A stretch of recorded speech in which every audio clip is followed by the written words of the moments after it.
The movie begins with Vicaria dragging the lifeless body of her deceased brother, Chris, along the ground. As she does so, she reflects on her thoughts about death within her family.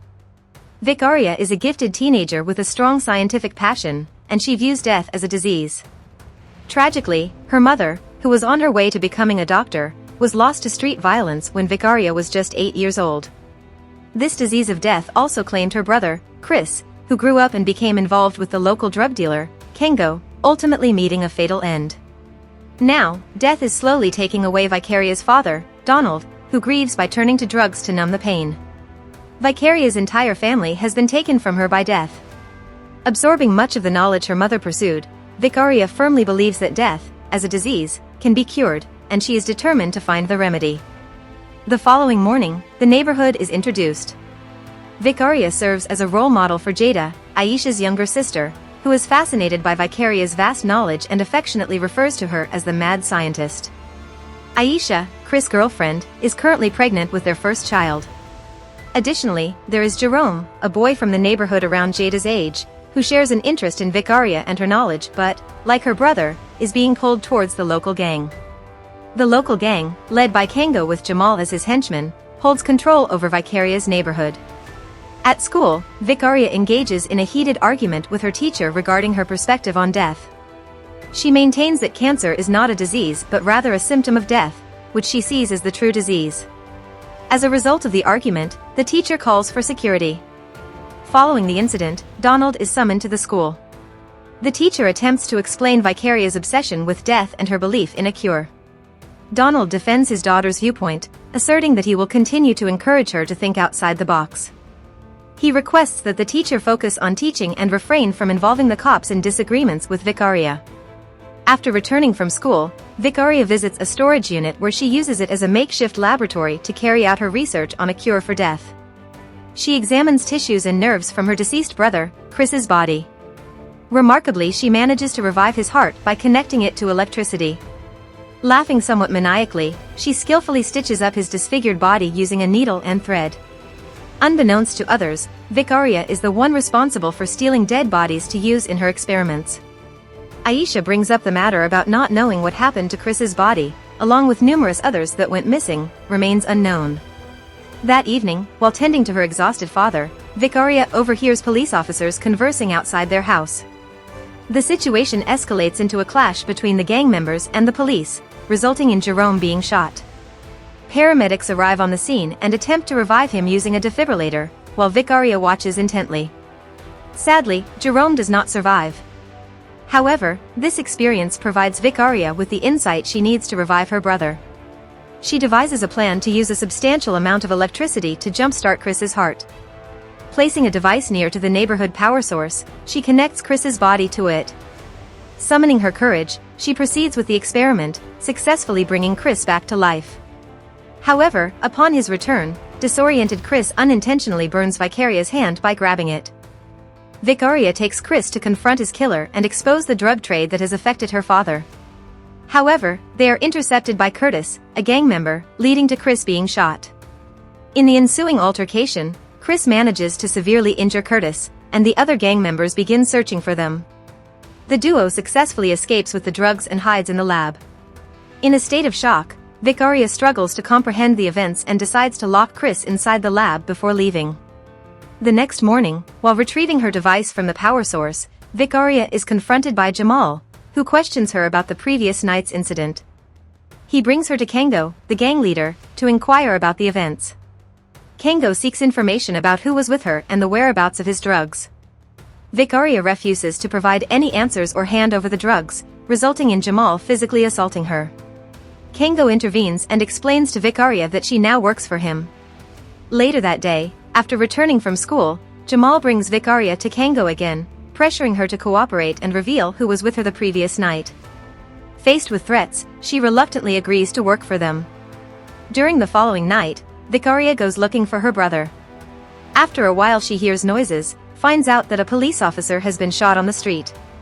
The next morning, while helping Aisha with her studies, she informs Vicaria that Aisha's mother invited her and Donald for dinner. Vicaria learns that Jada has befriended someone named Chris. Vicaria becomes curious about Jada's new friend. Jada reveals that Chris is in the next room, prompting Vicaria to investigate. However, Jamal interrupts and escorts her to work for Kango. He informs her that Curtis is in the hospital, and if he doesn't recover, she will meet the same fate as the cop killed on the streets. In the evening, after finishing her work, Vicaria tries to find Chris in the next room. Kango instructs Jamal to follow her.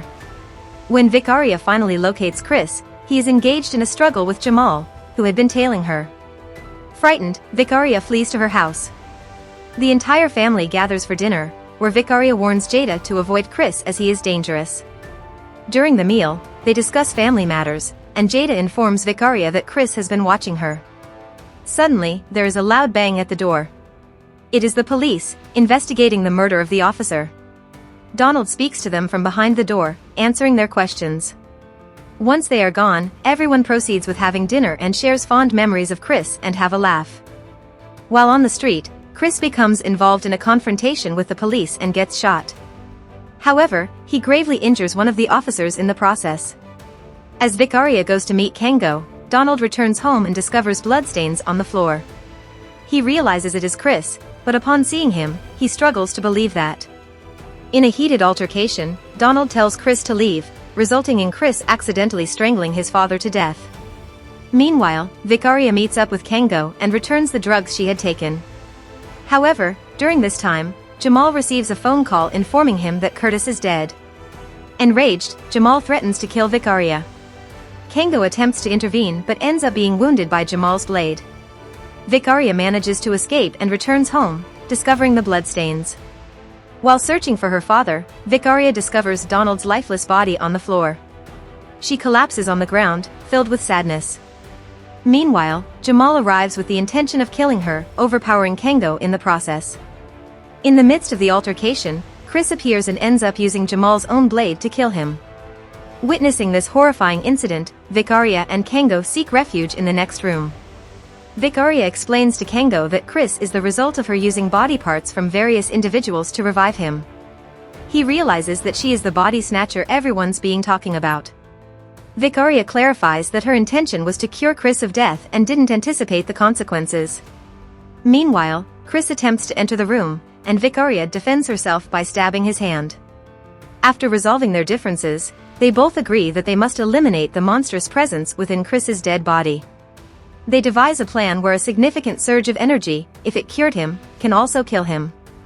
However, Vicaria requires her tools to execute the plan. One of the devices is in the lab, while the other is in the adjacent room.